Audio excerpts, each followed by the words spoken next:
Final revision में आपका स्वागत है और मैं हूं यश। आज हम बात करेंगे फाइनेंशियल एक्शन टास्क फोर्स के बारे में।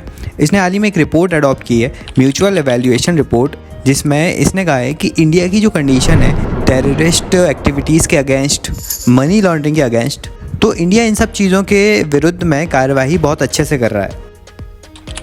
चलो देखते हैं FATF क्या होता है। तो देखो 1987 में G7 की एक मीटिंग में इसे अडॉप्ट किया गया था। ये मीटिंग पेरिस में थी, तो पेरिस में ही OECD के हेडक्वार्टर में ही इसका सेक्रेटेरिएट मौजूद है।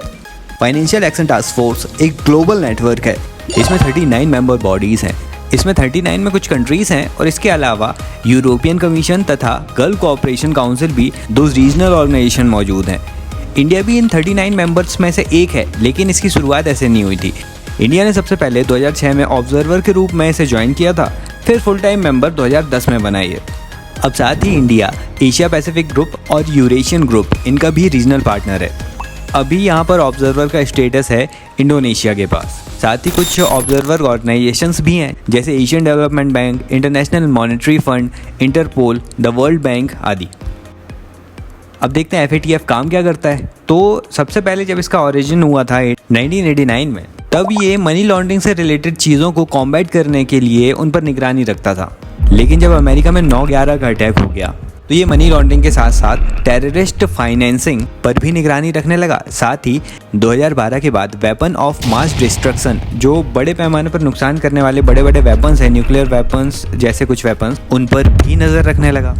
तो इन सब चीज़ों को देखते हुए कि इन सारी चीज़ों में, मनी लॉन्ड्रिंग में, financing of weapon of mass destruction, terrorist financing, इन सब चीज़ों में कहीं काम तो नहीं हो रहे, कौन सी कंट्रीज़ इनके विरुद्ध सबसे ज़्यादा एफर्ट लगा रही है, उसे देखकर FATF अपनी 2 लिस्ट जारी करता है। पहली है grey list, jurisdictions under increased monitoring, मतलब इसमें ऐसी कंट्रीज़ को ऐड किया जाता है जिनका काम मनी लॉन्ड्रिंग, टेरर फंडिंग आदि जैसी गतिविधियों को रोकने में सराहनीय नहीं है, उतना अच्छा प्रयास नहीं कर रहे हैं।